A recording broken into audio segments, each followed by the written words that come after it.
Hello, everybody. Welcome to the Boss Rush Podcast, a great place to play games and be better. I'm one of your hosts, Corey Deering, and alongside me is the PC Muscle Race, Mr. LeRon Dawkins. What's up, everybody? Also joining us is, is this the first time on this show, Celeste? No, I was actually on a show with Ed and LeRon where we talked about snacks. Right. Of all things. I mean, that totally makes sense, let's be honest. What else is there? Was there another one? No, I think this is the second one for me. So thank you for thinking I'm worthy enough to be on the flagship show. That's fair. That's what this is, the flagship show.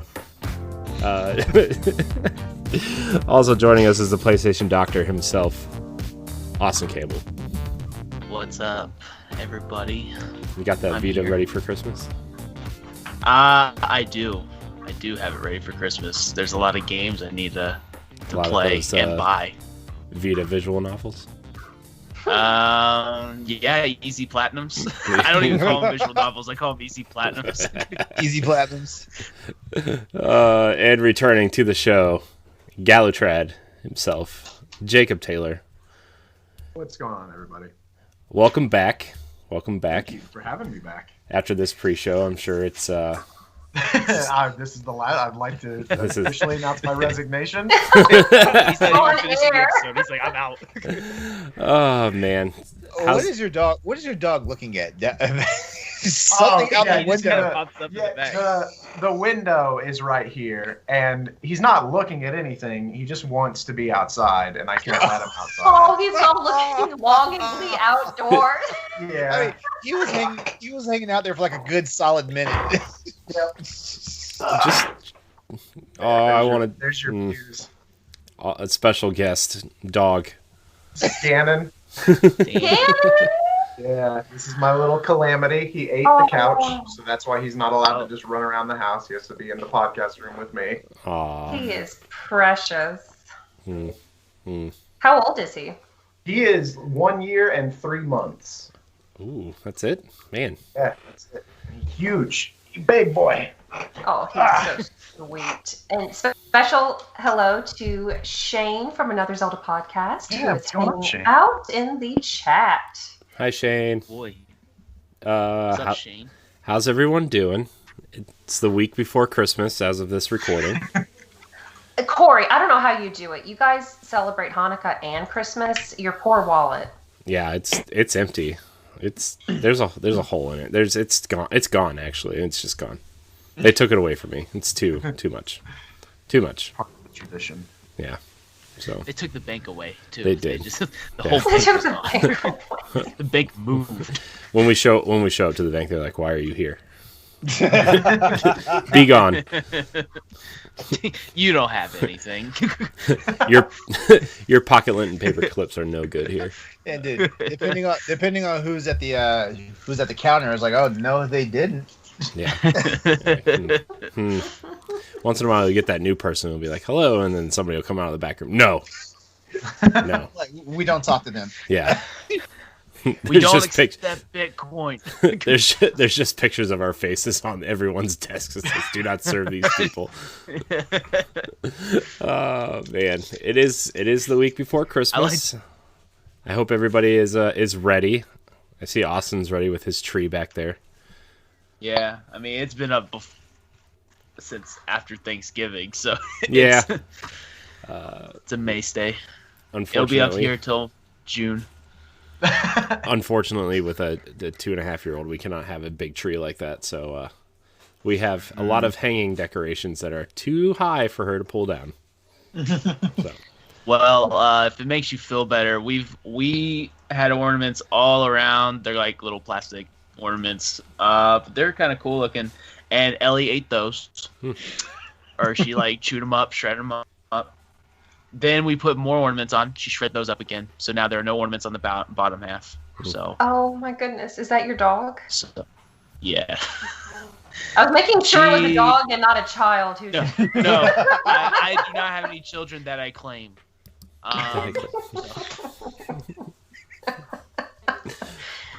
Well, this could become a Mari episode if you want it to be. Yo. We were having that meme fight on Twitter. So you are the father. No. Oh man. Just what a way to end the year on this. This is just an exciting episode. I'm gonna run through this housekeeping real quick because we have a lot of questions. I've kind of been holding on to them because it is the end of the year. There's not a lot of news. There's not a lot of things to talk about. I'm kind of tired of talking about all of Cyberpunk's issues. So don't mention that. Shh. This is the Boss Rush Podcast, the flagship show of Boss Rush Games video game podcast network. Each and every week, we get together with our friends from around the internet to talk about games and everything we love about them. You can find the show on podcast services, YouTube, and our website every Monday morning. If you like the show, remember to hit that subscribe button and please rate and review us on whatever podcast service you listen to us on. And check out our entire family of shows on bossrushgames.com.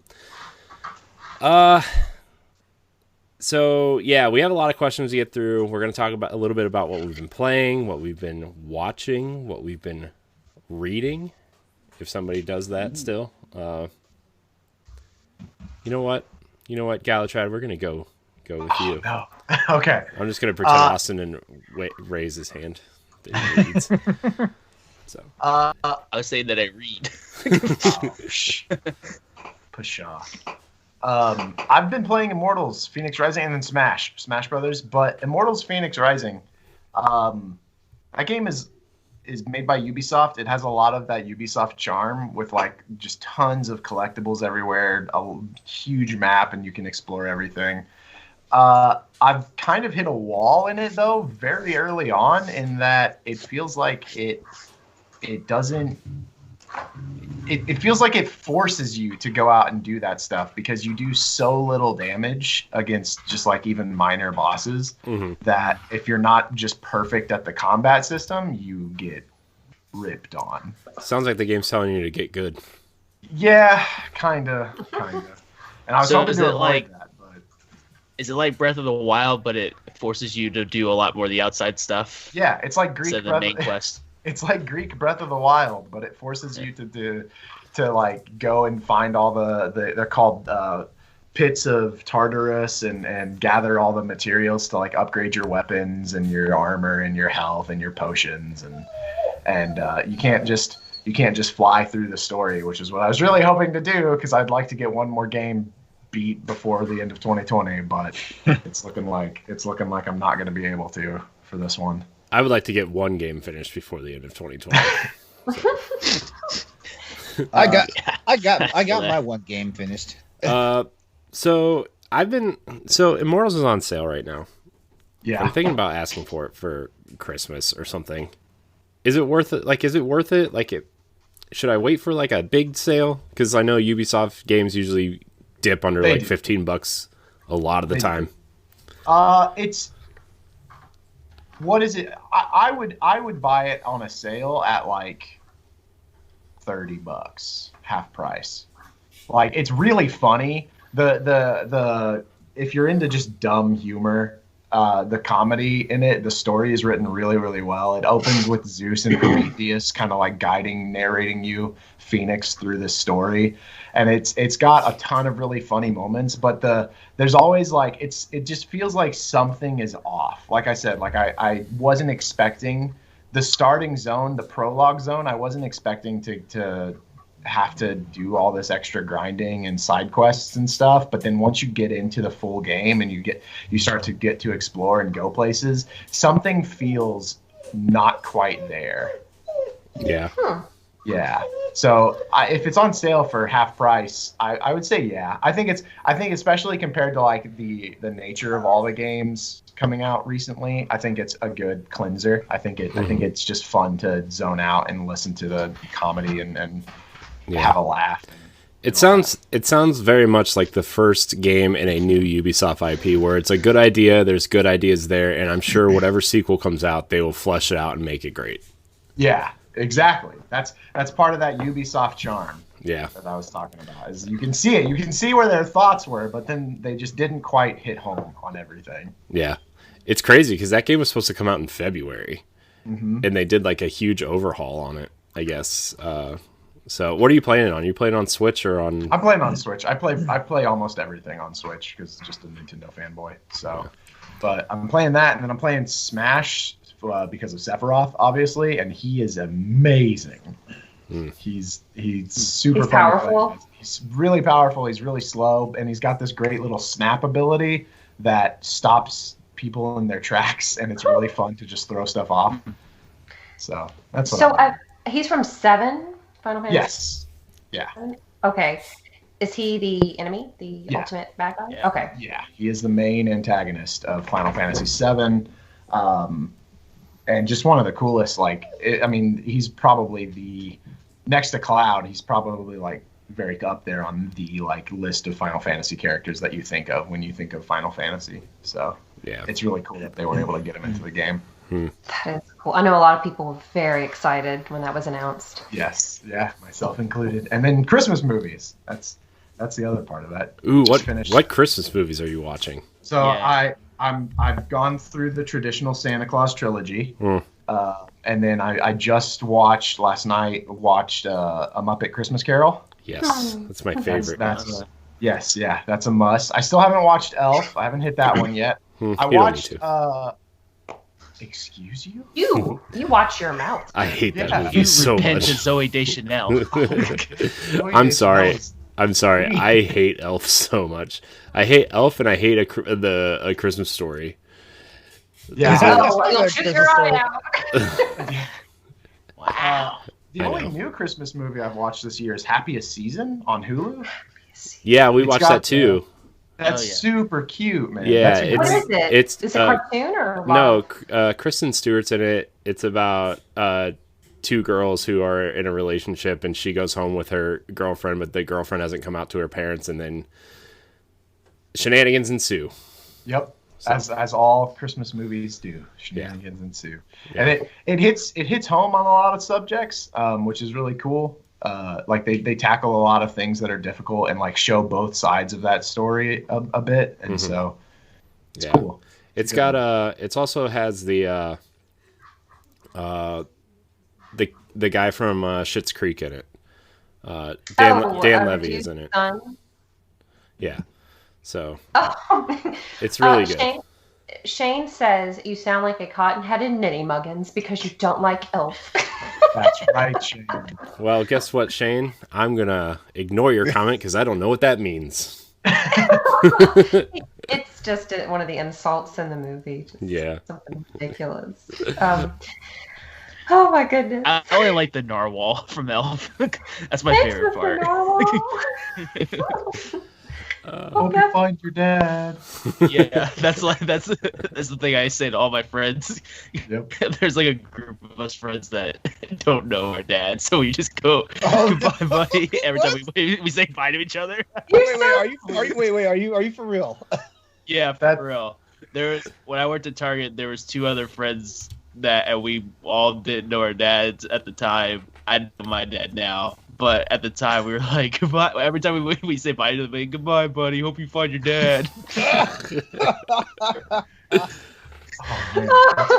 That's one of my favorite like comedy bits on TikTok is when they do those trends where they're like the generation gap, and then the first guy walks up and he's like, "Come on, Dad," and then he just walks away and nothing happens. It reminds me of that scene in Good Burger where like Keenan doesn't know his dad, and Kel's like, "Yeah, I don't know my dad either, but at least I get to see him every day." Oh my god, Corey, you get so many bonus points with me from knowing Good Burger, man. Yeah, dude, Good Burger was awesome. It's one of my favorite movies just to watch. I had that VHS tape, and it was orange. Yes, we're all dudes. Hey. Yeah, we're all. I'm a dude. He's a dude. She's a dude. We're all dudes. I never watched the movie, but I used to watch the skit on all that. Yeah. Yeah. Mm. I loved it. Oh god, but the only one that kind of grosses me out is when he blows his nose into the burger bun. Or the funniest part of that movie is when he hands the guy, he's like, "You ordered a burger with nothing on it." "Yeah, but you just handed me 2 buns." My favorite is when he gives him the contract, and he like reads it. He's like, I know some of these words. Is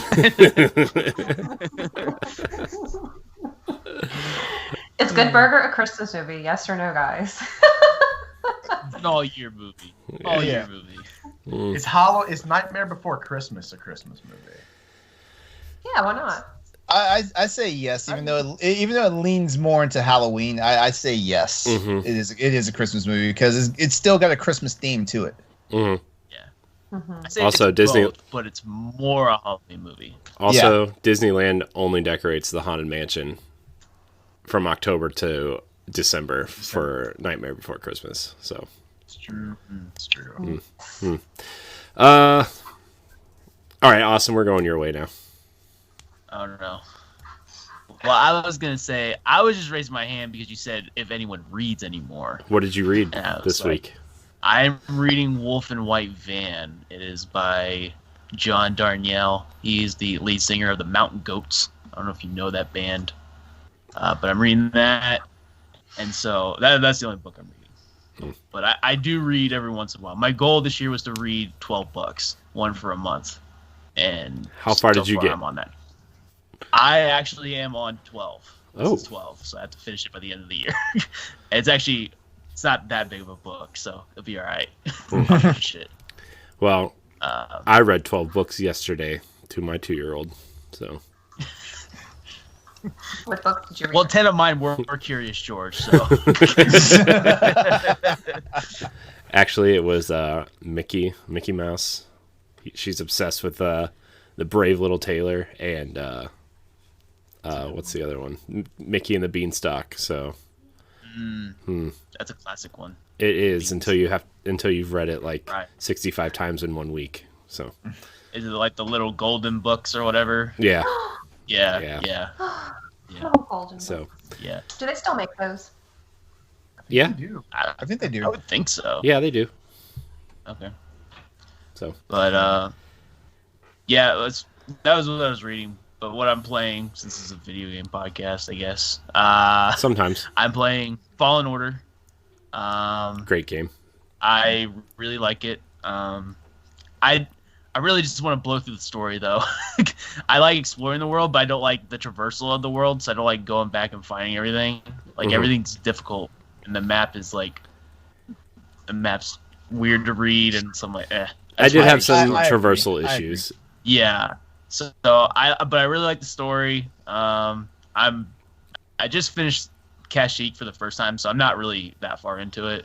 I haven't even got to Dathomir yet, which is the reason why I was instantly, because my friend Kale, who's on Trash Talk sometimes, he's like, yeah, you have to go to Dathomir. I was like, oh, why didn't anyone tell me that? Or else I would have played this when it first came out, because Darth Maul's my favorite. You need to go there now, though, because like even though you can't advance through the level, there is a secret there that you can get right away, and it's like amazing. Really? Yeah, so you should probably go there. Well, I'm not gonna say you can easily get it, but I mean, like if Darth Maul is your favorite character, you should go there. I'll say this: Logan did spoil that for me. Oh, okay. I think I already know what you're talking about, and he's like, I was Damn like, it, well, Logan. Thanks, Logan. Because I'm very good at just staying in the dark. I don't know anything. I don't know Last of Us 2 stuff. I don't know anything. Yeah, I mean, Logan's just like, yeah, fine. Thanks, Logan. But, oh well. Yeah, I actually just re-downloaded that game because I want to see how it runs on Series X, and I want to clean up some of the achievements because I've almost 100% of that game. So yeah, it's an easy platinum. You all you have to do is just find everything basically and do a little few attack things, but you can even do it all on easy too. So I was like, if it gets difficult for me, I'm just gonna drop the level. I played the entire game on easy. I'm not afraid to say really. That. I did it on normal. It's difficult. Like it's not an easy game. So I will probably drop it to easy eventually because I really just want to get through it. But also, the beginning of that game makes you think it's going to be more like Uncharted, and then you get in there and it's way more like child Dark Souls. Yeah.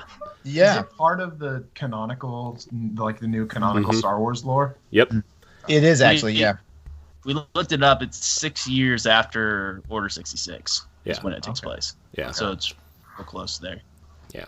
And then I'm playing Hades, which I love. It's probably my game of the year. And that's not... I haven't played a lot of games from this year, but it's probably my game of the year because Supergiant rules. Bastion's one of my favorite games of all time, so I'm already into it right now. It's like perfect. So what's your favorite weapon to run with? I like the bow and arrow. I've only unlocked the shield and the bow and arrow, so okay. I haven't unlocked a whole lot yet. So because is there 6 weapons from what I can tell, or is there? 5? Yes, there are 6. There are 6. Okay. Yeah. So yeah, I only have the sword, the bow and arrow, and the shield as of right now. But I like the bow and arrow most right now. Yeah. Have you been spoiled on anything for that? No. Mm-hmm. Oh, dude, please do everything you can to remain unspoiled because that game is a trip, dude. Yeah. I'm one of the people on Twitter that blocks a lot of things. Yeah. Like I'll just like block certain deals, which I didn't block Hades. I haven't heard anyone really spoiling it for me, but yeah, as long as Logan doesn't play that game, I should be all right. As long as Logan doesn't play the game. He's too busy putting candy bars in barbecue sauce. Okay. Yeah. It was technically he put cosmic brownies, not it's all the same. Barbecue. Yeah. Yes. Okay, so he made cosmic brownie ribs. Okay. And he'll have to share the recipe with us. Again, it's lost somewhere in that group chat, but he took we should make a section in our Discord of just recipes. Yeah. That's not a bad idea, actually. Just food. Snacktendo. Yeah. Or Plate Station. Yeah, Plate Station. Yeah, we're inaugurating that on the first show of the year for Crossroads. Yeah. You are? Yeah. Wow. Yeah, so after 16 shows and like being surrounded by all the other shows and all they do is talk about food for like 20 minutes of their show segment, he's like, you know what? Fine. We'll join this. We'll do the reindeer games also. Yeah, because we're also a bunch of low key fatties over here at Crossroads. Low key, I'm not hiding anything, mostly because I can't. But yeah, he ground up some cosmic brownies like with a food processor and added it to his barbecue sauce. Sounds. I still don't understand how that works. My head hurts from thinking about it. He should just film it and put it on something. Yeah. I think he wants to. He wants to do a food show. And send us all some so we can... Yeah, just bottle it up, send it to us all, we'll taste it, and then, we'll just figure it out. And if we don't like it, we'll throw it at him whenever we see him. Yeah. Right. And if that's 30 years from now, before I meet him in person, I'll throw it at him. It's fair. Mold and all. Do it. Be hilarious. Is that all you're playing, Austin? Yeah. Celeste, what are you playing? Okay, Animal Crossing every day.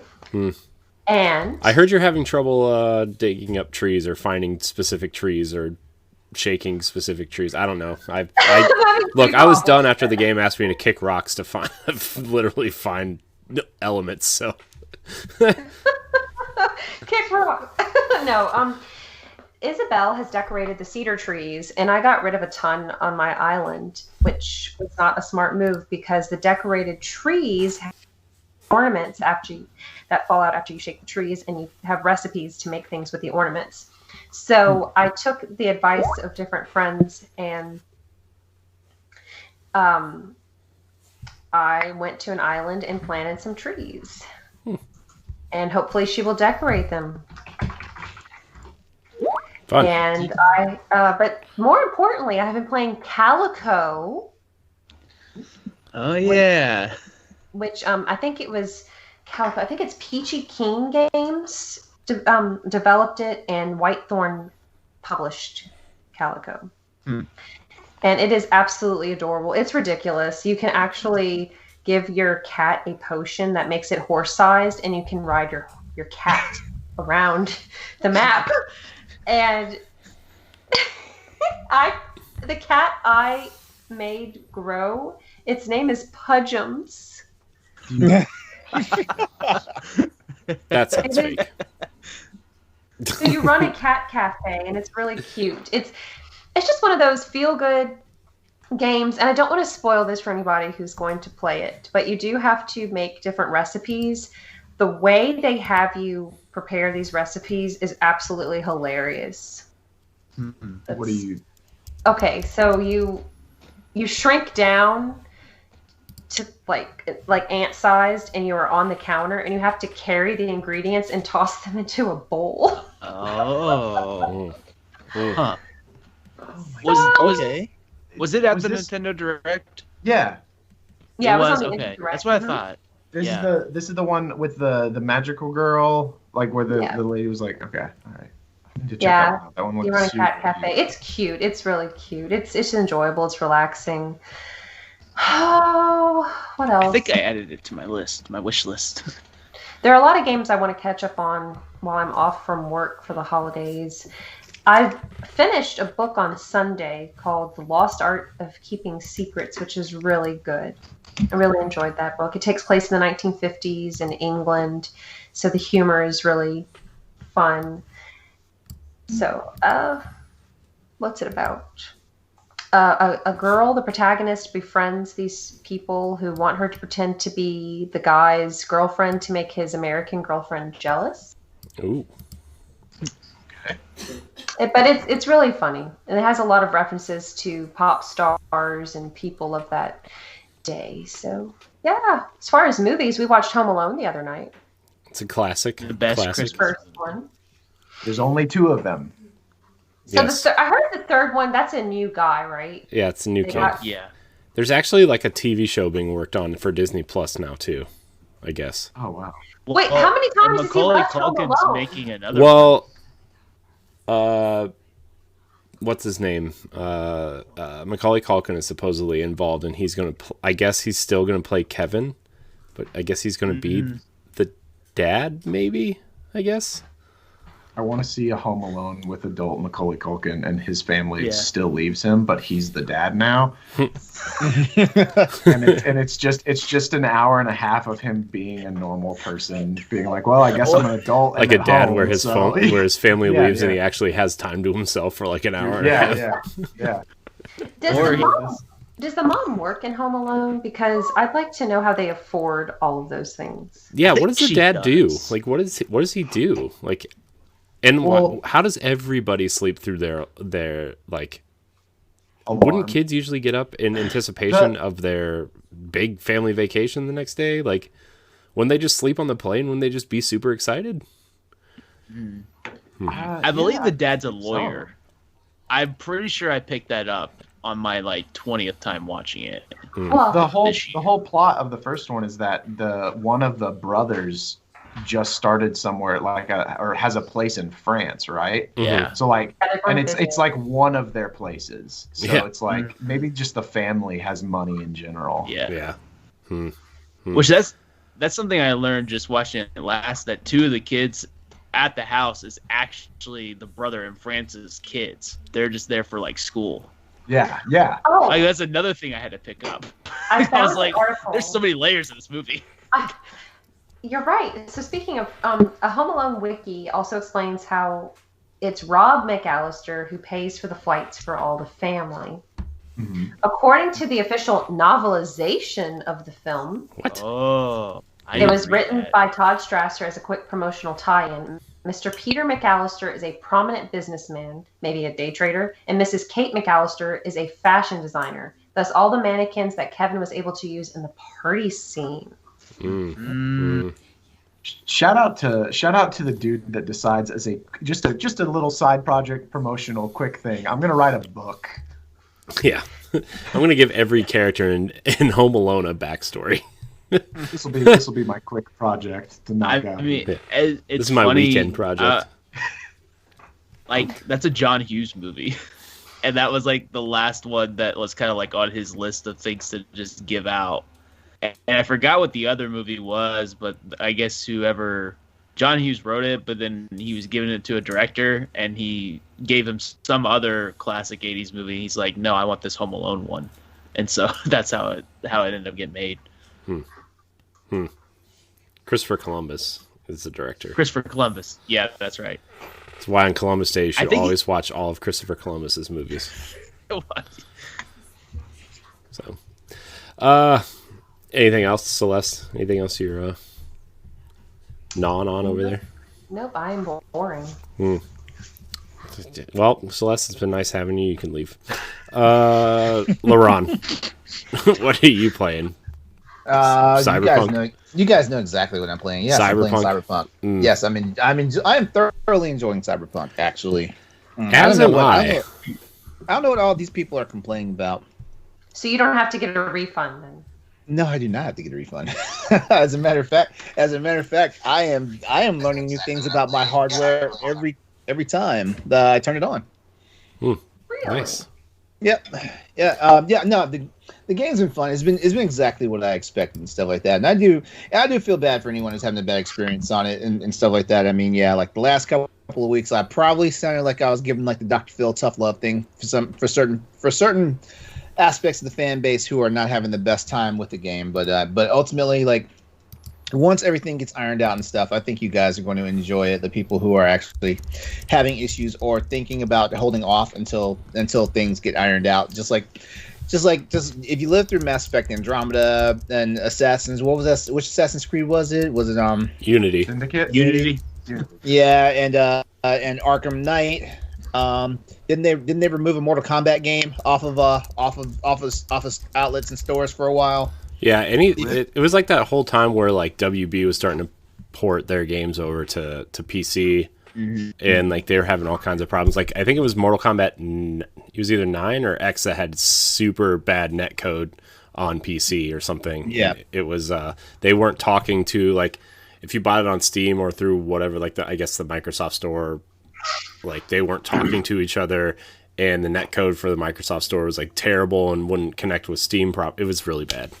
Yeah, but the one thing I will say is it's always frustrating when the game that you want, is not perfect, but also you gotta manage your expectations sometimes, and that's the thing about it. Yeah, and I get it. The game has been in development for nearly a decade and stuff like that, but they've had other stuff they had to worry about too, so it wasn't like they could just like drop The Witcher and then go completely to Cyberpunk. Yeah, this game didn't enter full development until after Blood and Wine came out, though. Like, yeah. I mean, there's a small team of, like, okay, what are the rules of this world, whatever, for like a couple years before then. But, like, entering the full development, this game was only in development for about 4 years. Yeah, but this makes me curious, though. I need to find this tabletop game and see what it's about, though. Like, it's done that, and you know what? That's the one thing I love about video games, when it actually expands you to different genres or whatever, or different mediums as far as like what you can get into and stuff like that. That's always fascinating for me. Yeah, I'm really enjoying it too. Like I'm playing on Xbox Series X, and aside from like 2 little hiccups, like I haven't had any issues with it yet. I'm about 12 hours in.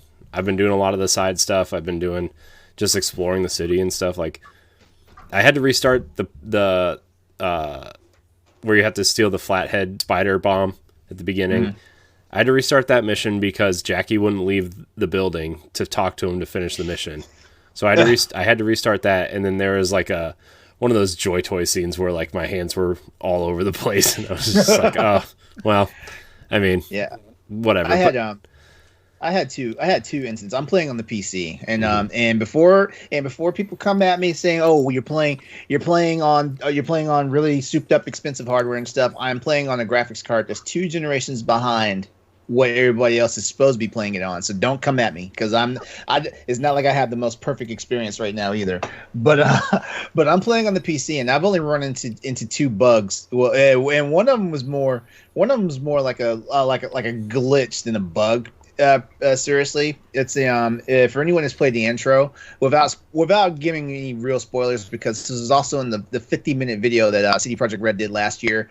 When you're rescuing the woman that basically is in the chop shop, and you have to take her out to the balcony so the med crews can get to her. Yeah, there's a situation when you pick her up off the floor that for some strange reason her her body, her polygon like density and mine were clashing. So as you were taking a step, it was like her body was flopping around in your arms, like you like when you catch a fish out the water. Yeah, it was doing that.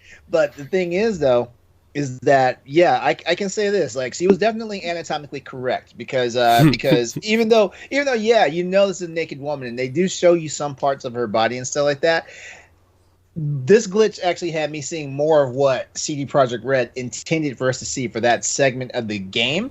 And I will say this, like kudos to the fact that they did keep it anatomically correct and it wasn't all lewd and crazy.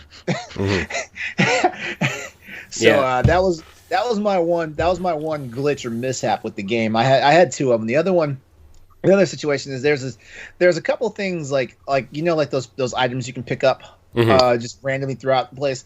Well, there's one, like I definitely see the indicator for it. It even shows me the arrow that's right there to pick it up, but I swear to God, I cannot pick it up. It's like it's under a rug or something. Yeah, I've had a lot of that too. But I just okay, well, I can't pick this up. This is clearly a bug. I'm just going to move on. I'm not going to dwell on it. Like I pick up everything I see. I don't need to pick up, whatever. So last week, LeRon, you and I talked about this game. I hadn't picked it up yet. Mm-hmm. And I went from not being interested at all in this game to, honestly, this is probably my game of the year. Now nice. I haven't played. Yeah, I haven't played a ton of games that came out this year, especially anything on PlayStation. I haven't played, but I am just because like the sheer size of this game scared me. Like just open world kind of first person RPGs don't really do it for me. Like I'm not like a Fallout guy. I'm not a Skyrim guy. Like it just doesn't do it for me. I don't know. I'm just totally engrossed in this game. I love the visuals. I love the characters. I think the characters are super well written, aside from like terrible future speak. What Polish people think future American speak is. Yeah. I think the dialogue can be a little corny sometimes. Oh yeah, it's all corny. It's terrible. But like I think that's why as soon as I got over that hump, like, man, this dialogue's terrible. I'm just like, oh, this is just how it's gonna be. I have to accept it. I'm in on it. I'm all in on all the corniness, on all the just cheap jokes, all the dumb things that you see. It's just, although my phone does ring a lot for people. I got a job for you. And I'm like, oh, okay. Well, I'll just stick it in my inventory and probably not do it. I've got that too, actually. Well, I'm glad that I was able to. Hopefully, I didn't just beat it into your head. Get the game. Okay. So here's how it went. Like, so from the Xbox app on your phone, you can install any game regardless of if you purchased it or not. Mm-hmm. And I'm like, I'm gonna download it to my Xbox. We're gonna see how it goes. I like after the show I downloaded. I'm like, tonight if I'm like not seeing anything weird about it online, or if it's whatever, I will install it and play it. And that night I was like, you know what? I'm just gonna pull the trigger. Let's do it. I stayed up from. I've started playing at 9:00. And I didn't realize how much time had gone by, and it was 3:00 in the morning by the time I was done. Wow. And don't you go to work at 6? Yeah, well, this was on a Saturday, so I wasn't okay. worried it wasn't about it. Too bad. Yeah, but I was, the next night I did stay up till 1:00, and I did have to be at work at 6:00, so it was, I'm really loving this game. I like the side stuff. I just did all the Delamain car, finding all the cars and stuff. Like, even that was like, oh man, this car is really crazy. It's trying to run me over. I've played very few games this year, and the ones that I have played, I've been kind of disappointed in. Right, like Darksiders, I was pretty disappointed in. Animal Crossing, I'm not an Animal Crossing guy, but I wanted to give it a shot because, well, it's one of the biggest games of the year. Didn't really grab me. Doom Eternal is just more Doom. It was fine for me. This has just in the last probably 3 or 4 weeks, I've played so many games that have just really done it for me. I don't know what it is, if it's just the timing of the releases or what, if maybe I'm playing it on a new console and that has a lot to do with it. But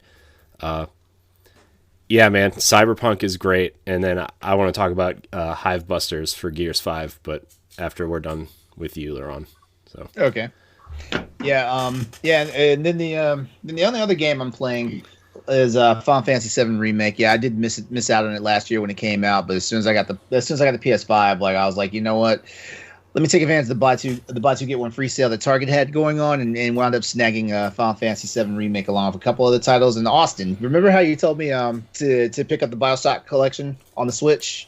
Remember how I was thinking about it? Do you know I walked in the Target yesterday and the damn game is $20? Yeah. My track history with Nintendo games is really starting to annoy me because it's like I'll buy a game at full price and then a matter of time later it is at the more reasonable price that I was thinking it should have been at in the first place. Like that Fire Emblem purchase. Yeah, he bought. Jacob, he bought Fire Emblem Poor Thing at what, $60? Mm-hmm. And then it went on sale for I think 40. No, 30. Yeah, 30. 30. Oh, even worse. Yeah. 30. Yeah. Could have bought 2 Fire Emblems for that. All right. One for But Still it's worth funny it. too. It's funny too because when I saw the BioShock collection, you know what? I'm like $20 for 3 games. That's an amazing deal. But when I saw it was $20, and I was sitting there and I had that, you have that mental conversation with yourself, and I was like, wait. This game is $20 damn, and right when like the whole like chorus of like different words I was thinking about coming, I just stopped and I was like, I'm not gonna waste my time, and I just walked out of the video game section. I'll tell you this, LeRon. I tell everyone to buy BioShock on everything because I even have I never owned a 360 in my life, but I have BioShock on 360. Like I just have all this BioShock stuff. So so I tell everyone to buy it. Yeah. Jeez. Everyone tells me it's a good series, and I think it's on the Switch now. Everybody tells me that too, and I've tried to play BioShock 1 6 different times. I hate it. I can't stand it.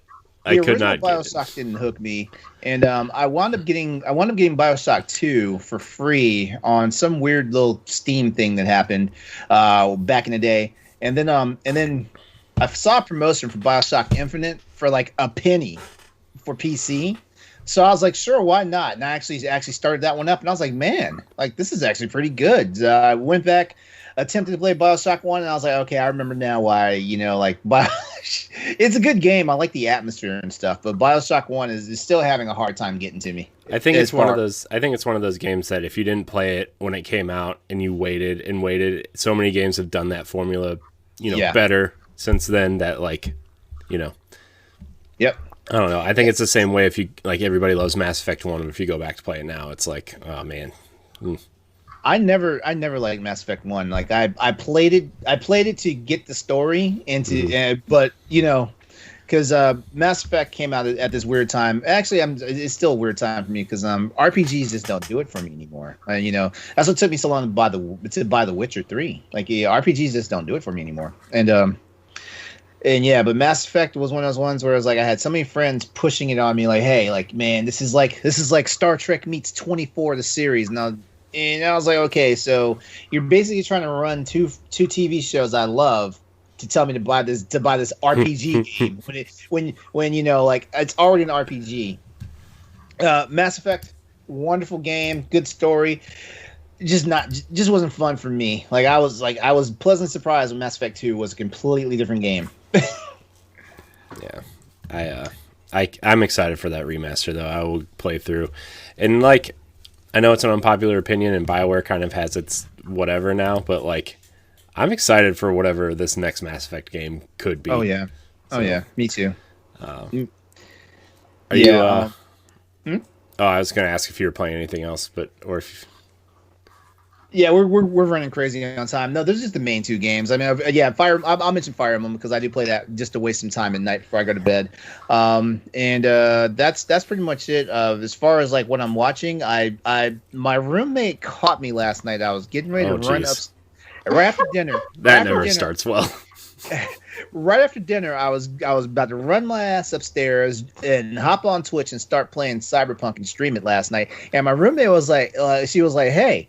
like you want to watch something with me? And I was like, what are we watching? She's always this is that time of year she loves watching like all the hokey, like cheesy Christmassy stuff and stuff like that. And she was like, it's a show called How to Ruin Christmas: The Wedding. And I was like, is it a movie? She's like, no, it's a show and it's only 3 episodes. 3 episodes? How long are the episodes? If it's only a show for 3 episodes. Well, long story short, sat down, started watching it, and before I knew it, because I was like, I'm going to watch 1 episode with her, and I'm going to play Cyberpunk. Well, we're on the 3rd episode now. You're hooked. And basically, the story follows this woman. The story takes place in Africa, and it follows this woman. She's going back home for the Christmas holiday because her younger sister is getting married on Christmas Day and stuff like that. And let me just say, hilarity ensues because you have 2 different families that are coming together. One family is very affluent. The other family is okay, like, middle class, so there's that in there. The lady that we're following, her name is Toomey. The lady we're following, she's I'm not going to say she's a mess, but she's one of those people that she's more put together than what we would call a mess. But at the same time, it's like drama is always finding her, stuff like that. So yeah, there's a whole bunch of incidents. I'm not going to give any spoilers away. It's on Netflix right now. It's actually more entertaining than I even want to give it a try, because if it was me scrolling through like the play next list on Netflix, I would have completely scrolled right past it. Yeah, that sounds like something I would do. Probably just scroll right past it. Yeah, like at least it's Netflix and not Hallmark. Although those there's a section of Netflix that's basically the Hallmark channel. Yeah, basically. Yeah. So, well, I guess it's my turn. I've been playing a lot of Cyberpunk. Talked enough about that across this and Arsenal X the last couple weeks. Even Tower Casuals, we talked a little bit about it last week. So, I've been playing Gears 5 expansion called Hivebusters, which is kind of like an interstitial expansion that there's a new mode in there called Escape Mode, where it's you and 2 other teammates, and you plant a bomb in a locust hive, and your whole job is to plant the bomb and get out as fast as you can.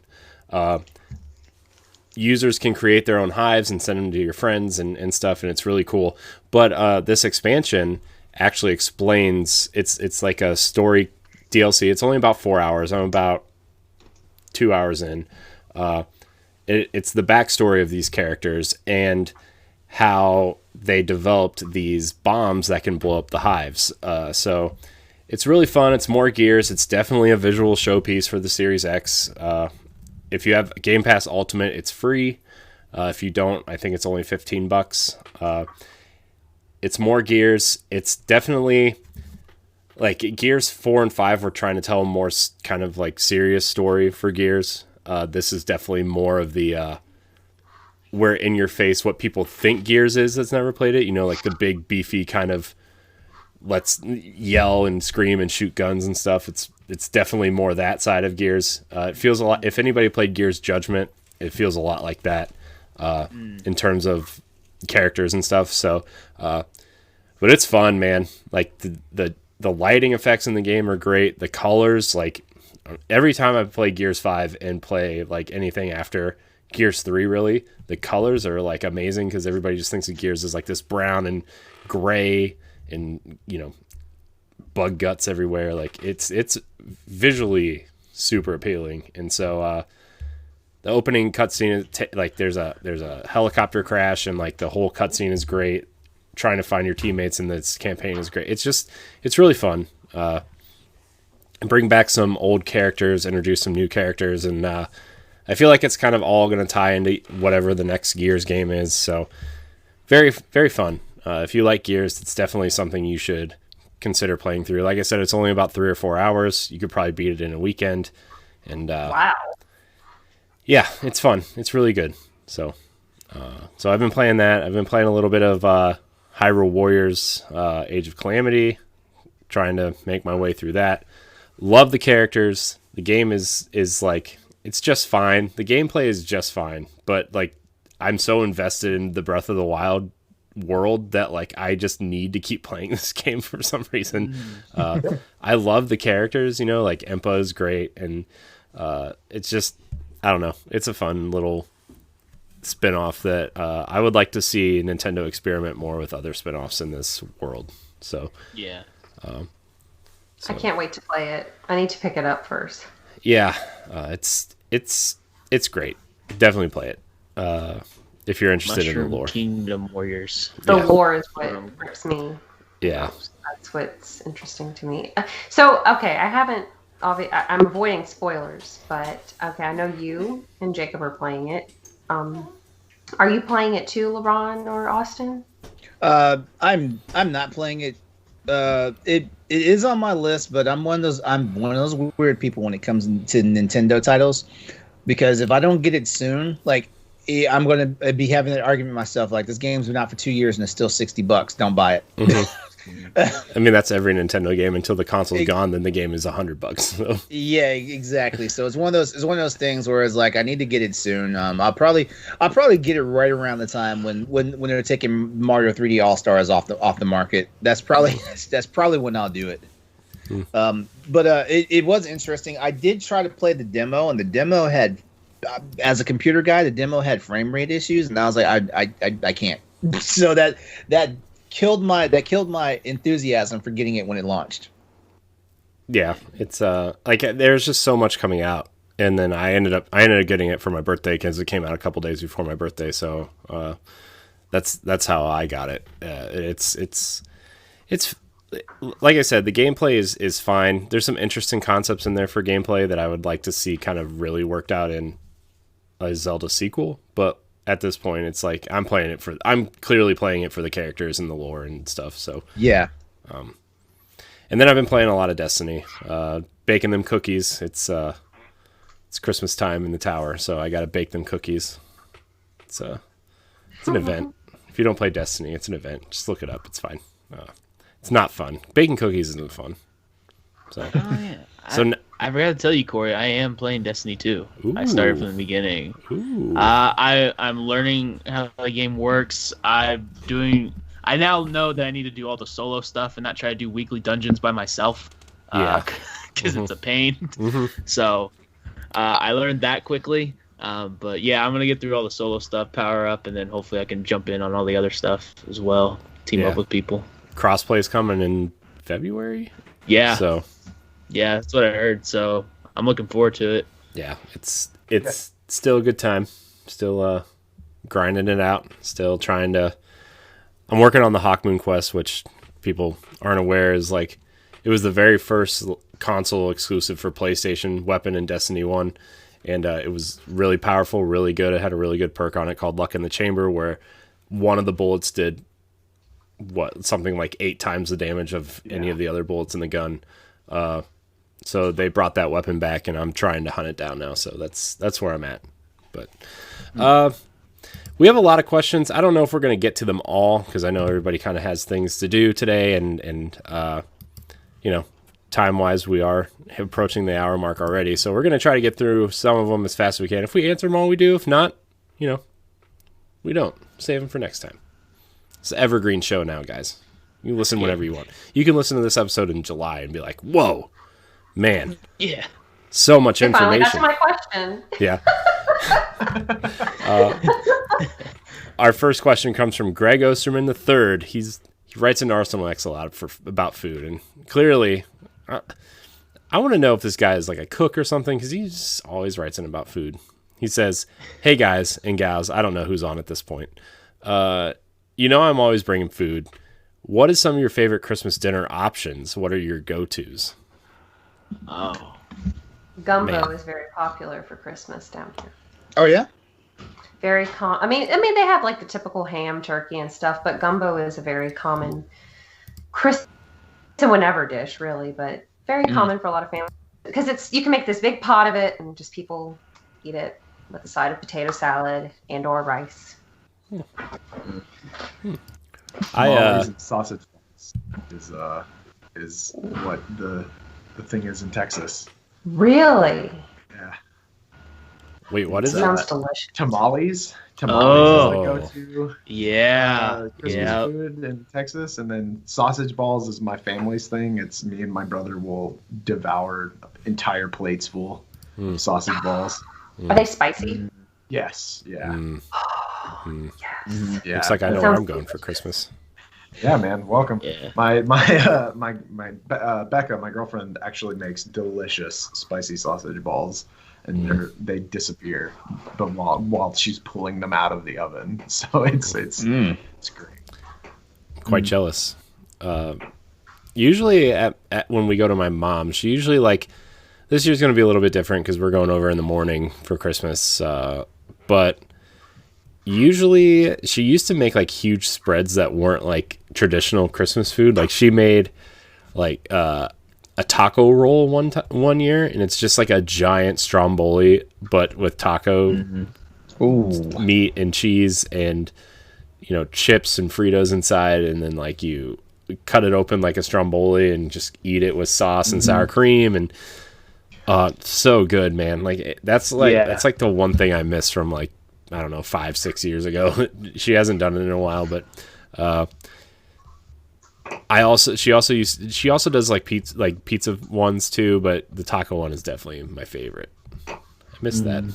Maybe I'll text her and say you need to make that for Christmas. You need to copyright that now that that's out on the internet. Taco Bell's gonna swim. Oh yeah, next Christmas. Yeah, they'll remove half their menu just to add that to it for 6 months. They removed the Mexican pizza. How rude. I know.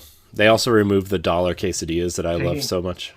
Taking potatoes off the menu was what did it for me. Yeah. Yep. They took those potatoes off? Yeah. Potato burritos were delicious. Yes, they were. Yeah.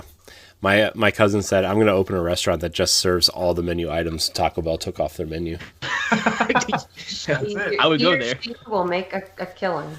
I mean, I would eat Fiesta potatoes and dollar quesadillas all day, so I'm just throwing that out there. What they need to do is like Mr. Krabs did with the Krusty Krab and build the Taco Bell 2 right next to the Taco Bell restaurant and just sell all the items that Taco Bell doesn't serve anymore.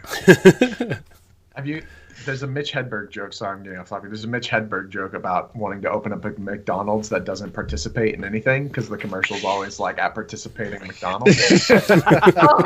We don't sell burgers, but we've got spaghetti.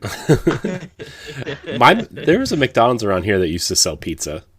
Was that a thing? Was that like a nationwide? Yeah, the hamburger pizza. I have never seen that one. Yeah, man. Yeah, it wasn't very good. Oh. But no. Okay, y'all got to get their holiday pies.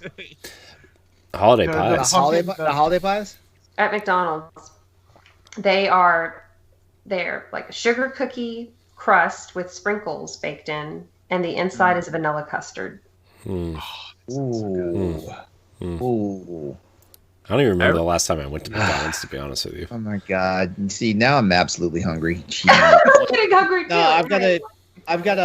I've got a holiday dinner to go to tonight at 5:30, and I'm like, I'm gonna save my stomach because like it's food on somebody else's dime. We're at a hibachi sushi and grill place and stuff, and I'm man, I'm getting this in tonight. And what do you Corey, I haven't even had my protein shake today. That's how much I'm trying to save the stomach right now. I mean, to be fair, I did that too. I cooked my egg whites and turkey sausage this morning, and I'm like, you know what? We're having pizza, wings, and JoJo's for dinner. Oh my! I'm not eating lunch, and let me tell you, that was a big mistake because I'm starving. Yeah, I'm gonna have to eat the protein shake after this. What are you getting at the hibachi dinner? Like, what do you have to go to? More okay. My go-to there is going to be the steak and scallops hibachi. Ooh. And I'm probably going to given that as hungry as I am right now, I'm probably going to get at least two sushi rolls. I'm probably going to get the dynamite roll, and maybe I'm not sure. I always get the dynamite roll from this particular place. But if I don't get the spider roll that has like the soft shell crab, I'm not sure what the alternative is. But yeah, that's what as soon as I was like, yes, it's Saturday night. The dinner party's at 5:30. Yeah, I mean, it's 3 o'clock my time, so technically I can probably hold out, but that might also explain why I have this headache right now. Mm-hmm. Yeah, I know. I'm like, I have like a tiny headache, and like my stomach kind of is like,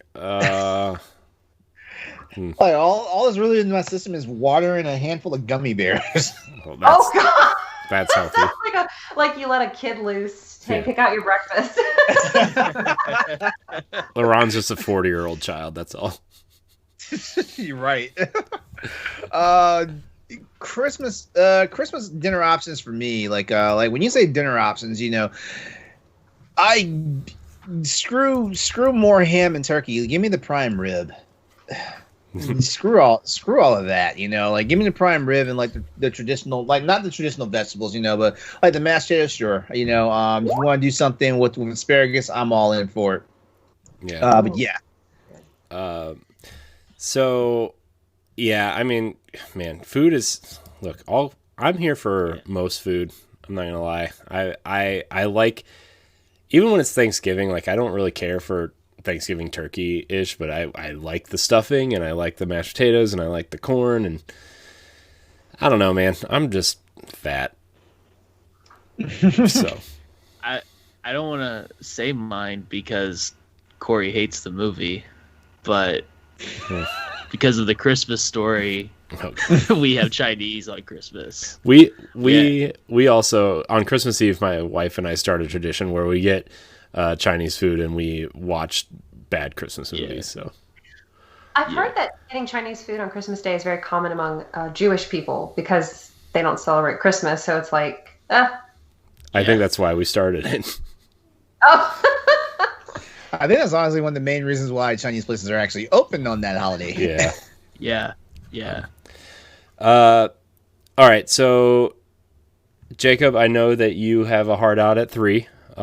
Yes. Yeah. We are going to kind of have you plug your stuff now. Okay. Thank you for joining us. I appreciate it. I hope you come back and hang out with us a few more times. Yes. Well, yeah, I'd love to. I'm really sorry about this. This was completely unexpected. The podcast was expected. This other thing was unexpected to be. How dare life happen? So I know. Jerk. It's always rolling high on me. But yeah, so thank you so much for having me. You can find me at Galatrad on Twitter and Twitch, Instagram, YouTube, just everywhere. Galatrad. And hopefully soon hanging out on the Boss Rush network. Wow, that's hard for me to say. But yeah, I always have a fun time with all of y'all, so it's been a blast again. Yeah, you're welcome back anytime. Like I said, I know Nintendo Power Block has a rotating chair, so you are also welcome there, and anything else you want to hang out with us on, you're welcome. Yeah, thank you so much. And again, so sorry for having to peace out. Oh no, it's cool, dude. Oh no, we're all adults. We all have lives. We all have things that come up. So all right. Well, I hope you all have an excellent rest of the show and an excellent day. All right. See you later. Later. Bye. Merry Christmas, because probably won't. All right. Yes. Bye. Merry Christmas. Oh yeah. Merry Christmas. All right. Well, now that he's gone, we can start the real. No, I'm just kidding. And then there were 4. Yeah. We're gonna Survivor. We're not gonna go too much longer. I know everybody kind of has things to do today. So I know everybody sees the Boss Rush Games logo on the live show. I'm just trying to transition the video over to another type of a thing. So, but yeah, food, so good. I love food. Our next question comes from Deshaun Malone. He says, "Hey y'all, I'm really enjoying the last few episodes. I just want to say I am enjoying all the awesome podcasts y'all provide every week and allowing me to chill in some chats and stuff online. You all are really killing it. Here's my question. What makes your shows fulfilling? How do y'all keep up and how do y'all feel about everything? Thanks, and hope y'all have a Merry Christmas." Thanks, Deshaun. Yeah. LeRon, I'm going to go your way first with this.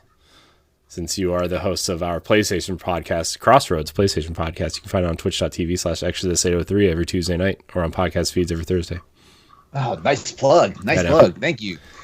Let's see. What makes a show fulfilling? Well, actually, I say this lovingly. I got drafted into the Crossroads show because it was one of those things where I was just being a recurring guest on different Boss Rush shows, and then all of a sudden, audience appeal wanted me more. But I think one of the most fulfilling things about for the show, for our show, Austin, I don't know, you might agree with it, is our overall chemistry. Like between you, me, Nelly, and usually when we have a fourth chair, I mean, we've had a rotating fourth chair for a little while, and it works out for us for the most part. But I think it's our chemistry. We get along well, and even though we're in various different parts of the country and stuff, it's like we're just old friends, and we're just sitting in the same living room, just talking about stuff all the time. And it's one of those things, though. It's our connection, our chemistry. I feel that makes the show fulfilling. We try to keep it light and funny. Sometimes we get a little serious, It's not like some of those shows where everybody's at each other's throats because everyone wants to talk about their thing. But how do we feel about everything? I don't know, Austin. How do you feel? How do you feel overall? Well, I think after 16 shows. Yeah, I mean, which I've been on 8, maybe. Yeah, maybe half. I started halfway through, maybe. Yeah. As far as for a Crossroads PlayStation show, what I would find fulfilling is when we're done, am I more excited about playing PlayStation and getting back to games, and am I excited about next week's episode already? That to me is what makes it fulfilling and stuff. And if that stopped happening, then I would say it probably would not be anymore. It'd just be a show where we're just talking and doing whatever. But every week, I'm excited to do it the next following week. Talking about games, and I'm also excited to play more games, so I have something to talk about that next week. So actually, yeah, that actually, like being part of this, actually catapulted my desire to have a PS5 as near as launch as possible, because being a PC gamer, I was like, what, I can wait for the first batch of systems to be out before I'm pressed and stuff like that, and so honestly, just being part of Boss Rush is kind of reignited my hunger for gaming. It wasn't like it was dead. It was just more like I just play it when I get to it. Mm-hmm. Yeah, I get that way sometimes, where there's usually one game every couple years that'll grab me and kind of reignite everything. And funny enough, I know a lot of people are having issues with Cyberpunk, but it was the game that reignited. It's the game I can't wait to stop podcasting to go play. It was Breath of the Wild when it came out, it was Assassin's Creed Odyssey when it came out, and now it's Cyberpunk. There's always that one game every 6 to 12 months that reignites everything for me, and man, I just want to live in this world. But sorry, I didn't mean to cut you off. I was no, but that's pretty much all I had to say about it. I'm definitely enjoying being part of Boss Rush and being one of the team on Crossroads and stuff like that. And of course, as you guys have heard on previous Boss Rush podcast shows, you've probably seen my presence a little bit more in some other formats for Boss Rush games and stuff like that, which I'm very excited about. So just stay tuned. Yeah, I think. There's definitely a lot going on here, and it really helps to have people that are excited to do things, Celeste, you do a lot of outside stuff for us too, the interviews and the expansion pack stuff with Band and Talk the Walk and 1v1s and stuff. I guess it's your turn to answer the question. Are you fulfilled by this? Is it exciting for you still? Oh yeah, it really is. I love meeting people and hearing them talk about their passion. I think I'm kind of an ambivert in that I'm introverted to an extent, but I'm also extroverted to an extent. I like conversations with substance. I like people who are kind. I like people who are open-minded. You know how no matter how extroverted you are, there are some people you come across who just wear you out with their personality types in real life. And I don't feel that way with 1v1s, with Boss Rush games. I don't know, I feel like there's a lot of integrity. I feel like people truly care and just want to have fun because we're all working. We all have other responsibilities. There are other things going on in our lives. And this is our respite. This is our break. This is our little virtual vacation, so to speak. I think so. I mean, that sounds like we don't put work into it. We put a lot of work into what we do behind the scenes, but it's fulfilling work. It's like you just finished a great portrait or you just finished a novel or some kind of project. You feel great about it. And I love meeting people through Twitter and Instagram. So I would say I'm very fulfilled. I love the company. I love the connections.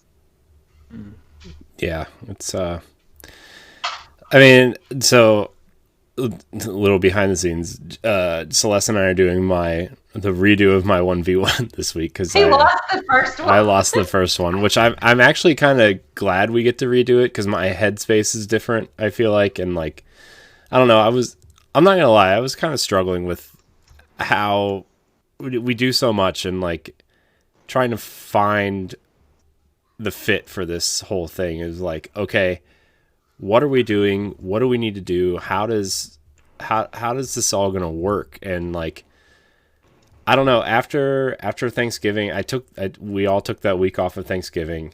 I kind of didn't work on anything that week, and I like came back refreshed and like a clear head. And like, I talked to Celeste a little bit about this. I talked to Ed a little bit about this, and I talked to Megan a little bit about this. Is like, I finally have a clear vision of like what I kind of envision Boss Rush being, you know, and it's kind of like a combination of we all work together on this, but we're all pushing each other's like LeRon and Josh, for example, want to do their streaming stuff, right? Like we're trying to help them with their personal brands or like what you personally want to do.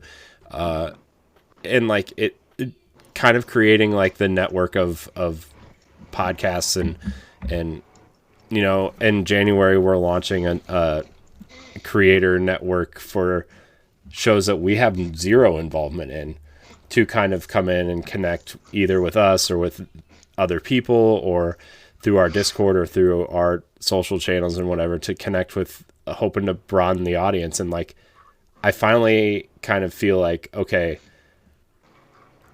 this is kind of what I want it to be, is to help people grow whatever they want to do. And you know, we have our main shows that are all kind of whatever, you know, like Boss Rush is this, and Crossroads is you know, part of Exodus, and Pow Block is kind of part of Ed's stuff, right? Like I feel like everything is kind of coming to where I kind of envisioned it when I kind of thought about turning this into something more. Because like sitting here like a year ago, like if you watched this show a year ago, it was just me, Ed, and Jesse, and you know, sometimes Ray, who works at Twitch now. Great guy, love Ray to death. It was just us, and like it. To be honest, like this whole show and this whole thing kind of came out of the ashes of another podcast group that we were a part of, where it wasn't as unified as this, you know, to kind of, and then it just ended and we didn't really know what to do. It wasn't even called Boss Rush a year ago, right? Like it just, we came up with a name, we came up with a show, we knew we all wanted to podcast together, and like, we didn't really know what to do, you know, and now a year later, it's like, it's just the community that we've built in a year, and like the people we've met, and adding people, and adding good people, adding people who want to talk about things and be here and help. And it's just, I don't know. I have a lot of appreciation for everybody who's kind of come in and help work with us. And, you know, that day one thing, all like the first thing we wrote down on the doc, Ed, Jesse, and I, was be better. Like, we have to be better than how, you know, the last group kind of ended, or, you know, like how certain things happen. Like, we have to be better. We have to be better to each other. We have to be better to the people we work with. We have to be better to the people who have other shows or have other responsibilities or other things that they want to do. And like, that was like the big thing. And it's been super fulfilling, honestly. Like, just the way this has all come together, and everybody is working together to kind of achieve kind of a single goal, and making this kind of a bigger thing than, you know, we all have our individual things, but we all know that, like, using this platform has created something special for all of us. And I think that's the biggest thing. So I guess to answer your question, yeah, it's been fulfilling. It's been crazy. It's been a little overwhelming sometimes, but at the end of the day, I mean, this is what I want to do. You know, I mean, we all have our day jobs and stuff, but this is what I want to do. This is what I want to continue to do, hopefully long after, you know, somebody leaves or we add new people, or, you know, so yeah. Sorry for that rant. Oh no. I love it. Nothing to apologize for. So, but yeah, I love it. I love doing this every week. I think everybody is in a great position to succeed. And, you know, like I said in our kind of group meeting the other day, if anybody has anything they want to do or needs help with or whatever, we're all here to help. So, all right, we're gonna answer one more question here, because I know we all have things to do, and B, my child is awake. So let's see, what question do we want to answer? We're gonna answer Sam Hall's question. He says, "Hey guys, what are some of your favorite games that people consider at the very least not bad? I'd love to know your thoughts." So one of our favorite bad games? Mediocre games, maybe not really popular with the majority. The Bouncer on PS2. That's a bold statement. That's a bold statement. I remember playing that game when it was when the PS2 was a new device, and it wasn't bad. No, it was bad. It was kind of bad. Well, okay, but it left a lot to be desired. I'm trying to think. Like, you know, it's kind of weird because a lot of people will say like some of the games I play are mediocre, and but I feel like they're all gems. You know, yeah. It's been. That's how I feel. I've come through the gaming landscape. You know, being able to ferret out what's a bad game. So you know, I might not be picking an absolute like bomb of a game, but I am, you know, thinking I'm picking like pretty decent games that, you know, somebody else will like somewhere. So off the top of my head, I can't think of a game that's just as blah that, you know, but I actually enjoy it because like I enjoyed most of the games I enjoyed damn near all the games I played, and I think they're up there. I don't know. I'm a weirdo. Like I like video games. I loved Evolve, and that game died, unfortunately. Yeah. That was one of my. I really was trying to fight for that game. I was trying to get people into that game. I thought it was a better game than it got, and not very many people played it, and it died. And then the servers died. Now you can't even play it anymore. It's sad. Which is crazy. Yeah, like you can't play it. You can't buy it. The servers are down, and so that would be one that I can think of. I also fight for the Bible game on PS2, not the one on Game Boy, because it's like a Mario Party. It's the closest thing to Mario Party on a PS2, I think. And that's hilarious. So I fight for that one. Yeah, it's the weirdest thing that the Bible game is the closest thing to a Mario Party. Dude, that box art for the Bible game is like the weirdest. Like, yeah. It looks like an like a dumb fake video game that you see in a movie at some point. Like, the box art's so bad. It's like a Bible Avengers poster. You got the whale coming out, and it's like all these weird characters, and Goliath on one side. It's like what is happening here? But I mean, yeah, it's one that I fight because Xbox had Fusion Frenzy at least. You know, they had Frenzy. something, but PlayStation had nothing. This is the closest thing. So, fun fact about the Bible game: Jesus is not on the cover. No. So Could have gotten him in trouble though. it's fair. Dan is in the chat, and he says it's Mario Kart Tour for me, or Fantasy Hero Unsigned Legacy. On to the Beyond for PlayStation. What a heap of bleep that game was. Yeah, Beyond and Beyond. Oh my God, I remember playing that game. I remember. Ooh. Oh man. I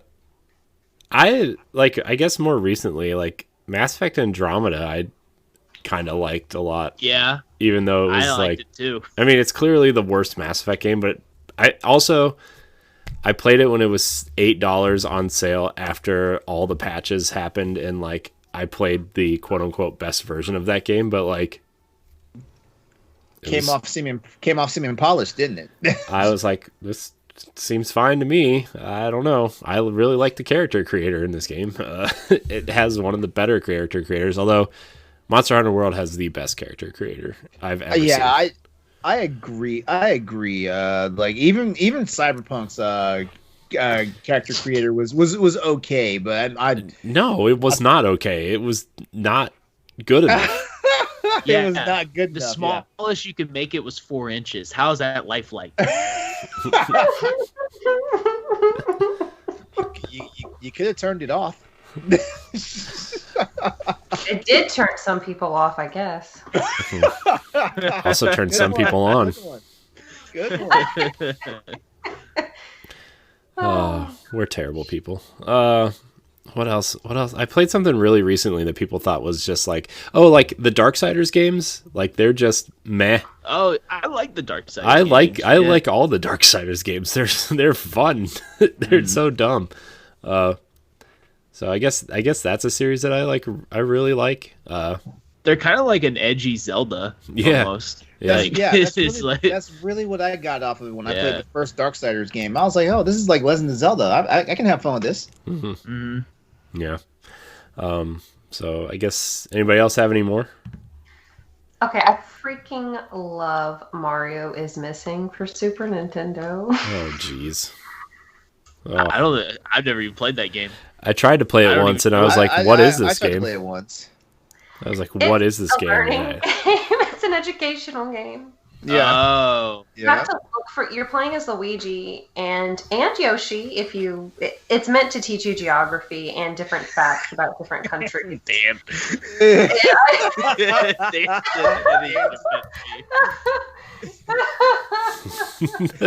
I love that game. I would love to see them remake it with updated history and facts, and I think they could do it better.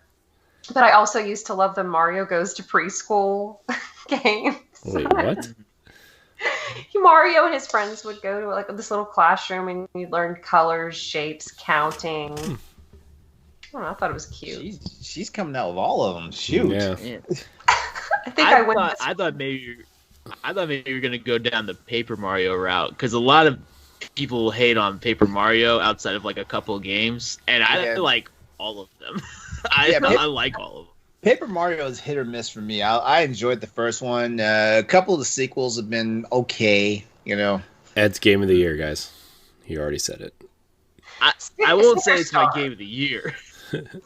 See, I even like Sticker Star. That's another one that I even like. It's not bad. It's just I'm stuck on it. To be honest with you, Austin, I am stuck on it. I'm stuck on the part where the caterpillar's body parts are missing. You have to find all of the pieces. That sounds really morbid and like something out of Resident Evil. Now that I'm saying it out loud. Yeah. Oh man. All right. You know what? We're gonna do one more, and then we'll get out of here. Michael Best writes in and he says, "Hey guys, what games do you plan on playing over the holidays?" Oh gosh, I have a list. I know, I have a huge list. I'm going to play more Calico. I'm going to try to get to Age of Calamity. I'm going to hopefully play Tell Me Why. Because our friend Late to Gaming, they've been saying how good it is. So I'd like to play that. Josh also highly recommends that game. Really? Josh Finney. Oh, okay. I trust his judgment. Oh gosh, what else? I need to get past the mock battle in Fire Emblem Three Houses. Yeah, you should probably do that. Wait, what? Yeah, she dies every time. I died in the mock battle. I haven't picked it up since, just because it made me feel so bad. It ruined your experience. Well, it's like, oh, this is how it's going to be. I'm not gonna lie, Celeste. It only gets harder. Oh, I know. That's what she said. But wow. I played the Fire Emblem for the Game Boy Advance in like 2003 when it came out, and I was pretty good at it. I think I love those games. Yeah. So I don't know what it is. Maybe I'm just bad at life. Chose the wrong pass. Mock battle. Dan's like, the mock battle is tough if you're Black Eagles. Thank God I was the Golden Deer. Well, I'm Black Eagles. I was the Black Eagles. I had that on the first try. There was no repeats for me. I feel like I need to play that game again. I might do that. Golden Deer. Go with Golden Deer this time. Play some Animal Crossing. My little daily chores. I don't Kick know. rocks. Oh, that sounds cool. Then my boyfriend started Detroit Become Human, and I was watching him play it, and I really want to pick it up and see how our paths differ. It's an intriguing game. It is. I enjoyed every moment of it, and I re-downloaded it on PS5. And that's one thing I'm probably gonna do. I'm probably gonna get like a big ass external hard drive and transfer all those PS4 games there because like my Monster Hunter World won't update on PS5 right now because my hard drive is gasping for air. Mm-hmm. That's how my Xbox is. I think I have 12 games on my internal hard drive, and I have 7% left of it. It's like, hey, are you buying that $230 expansion I already did. card? I already did. Oh, it's already full too. So it's already full. Yeah. Well, I have like a bunch of like the games that like probably need loading time, like no loading times narrowed down or whatever. I have like all my optimized for Series X games on my internal, on the memory unit itself. I have a bunch of games that I'm like, okay, I want to play these games. They're bigger. They probably need loading time, like better loading times, like Hitman 1 and 2 I have on there. Yeah. Assassin's Creed Odyssey I have on there because I still want to go back and finish that at some point. But then on just like a regular USB drive, I have like Crash Team Racing and Spyro and, like all games that like my nephews could play, and I can just take that hard drive out and plug it into my Xbox One X and let them play in the office when they come over, that kind of stuff. So I don't know, man. Hard drive space though. These units needed at least a 2 terabyte. And the thing my dumbass was actually thinking about getting a freaking whatchamacallit, the digital only system. I think my dumbass was thinking about that. Yeah, good thing you didn't. Yeah. So Austin, what are you playing over the break? It really is going to be the same games that I've been playing because I've yet to finish any of them. I'll play some Destiny 2. I'll play some Call of Duty Black Ops because it is getting better, and the new mall map is fun. It's a really cool idea, but it's again a sniper heaven still in that game right now. Is it the mall from Tony Hawk? No. Well, but it is a pretty cool mall. I would go shop at this mall. Although it does, like, of course, it's Call of Duty, so it's barren. There's no people in there, so it looks like, a normal mall. So, yeah. Some of because in Tulsa, at least, we have, like, one mall that everyone goes to that looks like a nice mall, and then there's one mall that's, like, you probably get stabbed if you go to a certain store, so. Yeah. But then I want to ask you guys, like, if you get Christmas money, what games are you going to buy for Christmas break?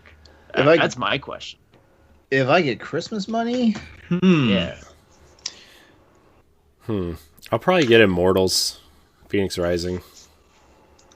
If I need to out and out buy a game, it'll probably be Call of Duty for the console because I did I tell you no you were out that week, Austin. I did tell you I did pre-order the I did not pre-order I purchased for pickup through Walmart Call of Duty. Yeah, and then they didn't have it. they didn't have it in stock.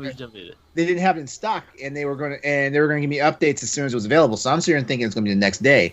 Well, 3 days later, here Cyberpunk goes live, and I'm like, you know what? I don't have my damn Call of Duty game, so I just canceled my order.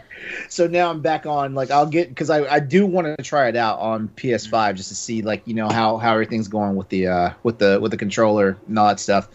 But beyond that, I'd probably just go ahead. If I get Christmas money, I'd probably just sink it into doing pre-orders for upcoming games like Monster Hunter Rise in March. And there's another March is starting to become a loaded month. There's 3 games that are coming out, but Monster Hunter is the only one on my brain right now for some strange reason. I also toyed around the idea of getting Yakuza.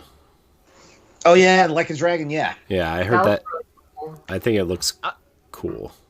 I thought it was on Games Pass. It's Is not. It not on Game? No, Okay. It's not. I thought it was going to be on Game Pass too. Yeah, I thought it was too, and then it wasn't. I'm like, oh, okay, well.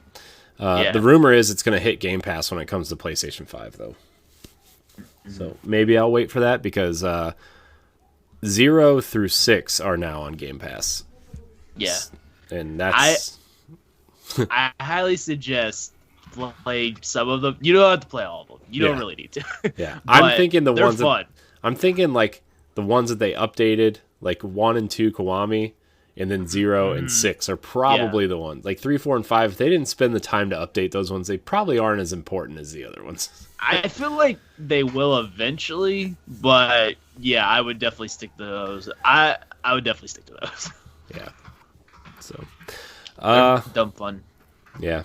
Anybody else want to hit on anything before we get out of here? I did buy a game, my Secret Santa from our Boss Rush Games group. It was 3 people, so it was pretty easy to figure out who had.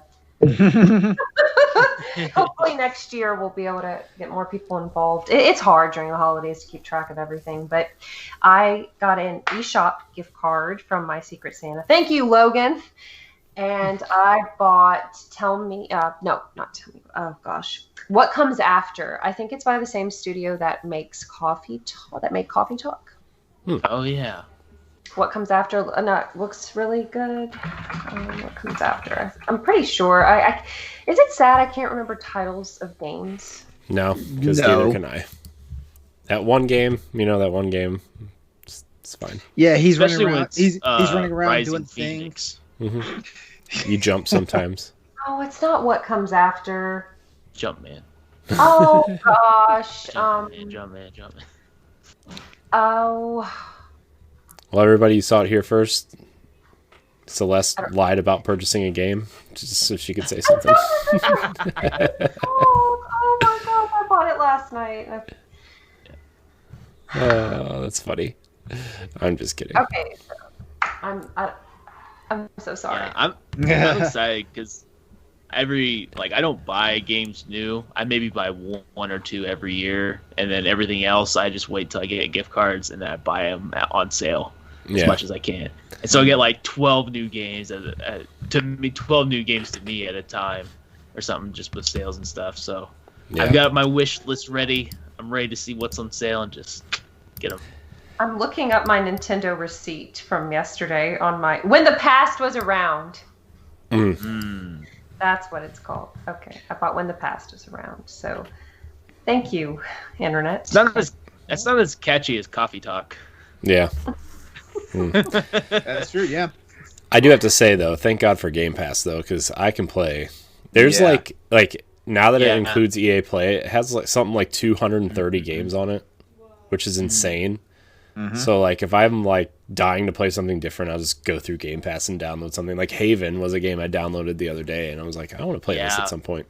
So yeah, I was gonna buy that game on PS4, and then seeing it on Games Pass, I was like, man, I could pay for it and get trophies, but it's free. Or I'm already paid for it on Games Pass. Why would I even buy the money? Yeah. So PlayStation, get on Like, Where's their Game Make a Pass? good one. Like, they have one, but it sucks. It's not PlayStation Now. So it's fine. Like, you can download all your PS4 exclusives from 2 years ago before and then on. Mm-hmm. But the fact that you can only stream older games is a problem because it's not worth it. It's not like going back and playing Fallout New Vegas is not fun regardless because like it's an old game, but also just with the streaming lag it makes it even worse. So it's what kind of bothers me right now about the whole backwards compatibility thing for PlayStation with the PS5 is the fact that they have PS2 games on the store that you can buy and play direct on the PS5. They're clearly done via emulation. So it's like, why are we wasting time? Just go ahead and start. Just go ahead and start making the crossovers and putting the emulation up there, and then you solve your problem. And you know what? Like PS5 will become a hot commodity. That's just one. That's just one thing. Like, but yeah, they definitely need like a game, like a real true Game Pass program.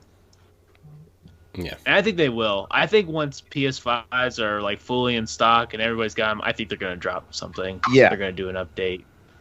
They're going to have to me, because they're all like, now that Xbox has EA access, like I'm already like, man, I like all my sports games. I'm like, all right, well, I'll just carry it over to Xbox now. I actually moved my hard drive from my PlayStation to my Xbox because I have more games on there. It's filling up faster. Mm-hmm. Yep.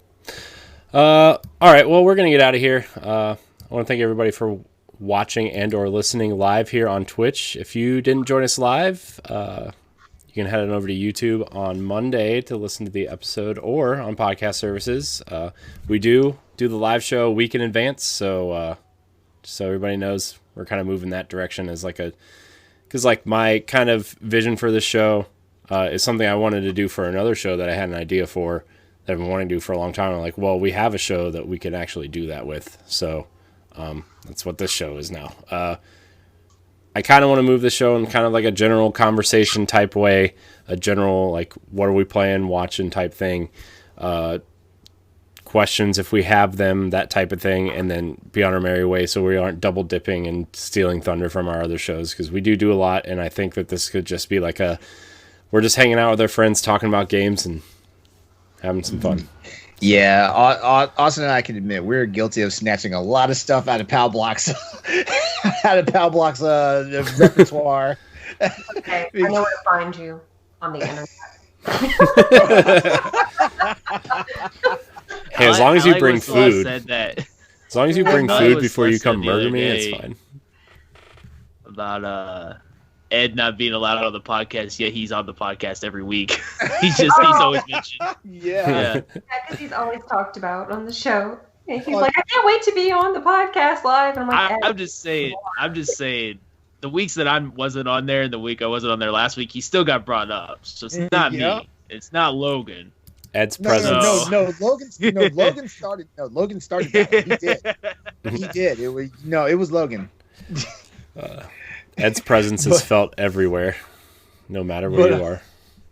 But no, like it seems like it's funny because we're on the day after Pal Block, and so like Ed will throw some stuff into the chat that's like newsworthy and stuff, and he will write paragraphs about it, and then I'm like, oh, you know what? That's a good news topic for tomorrow night's show.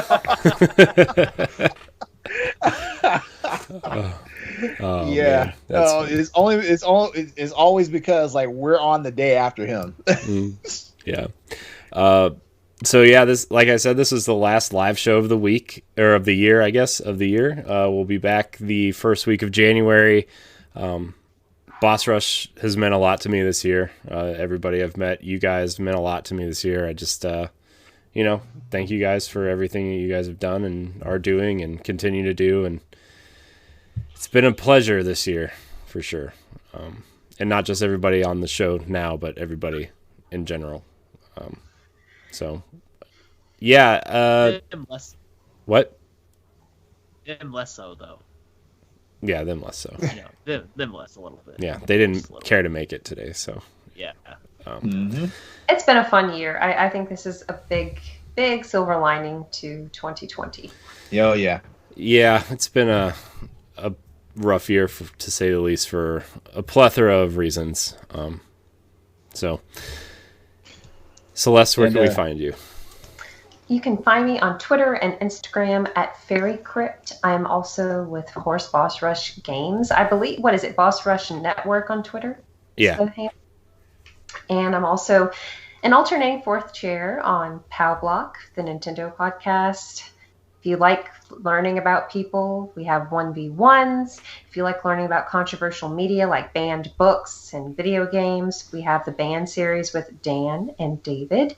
And Billy, Ed, and I have Talk the Walk, in which we talk about walking simulators. It's kind of like a book club. We just give our thoughts on it, and you can listen to us jibber jabber. Mm-hmm. Yeah, that's all part of our expansion pack podcast feed. It's also on this feed on Fridays, so it's very popular, I would say, to say the least. Fun. This is not part of Boss Rush Games, but I'm also part of another Zelda podcast. If you guys like Zelda, check it out. Should be jerks. No, I'm just kidding. Austin, where can we find you? You can find me at Placed Austin, and you can see all my stuff on Twitter.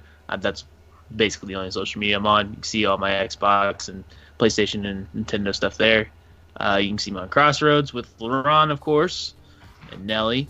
And then you can see me on LAN Party, which comes out on Mondays, and Trash Talk, which comes out on Thursdays.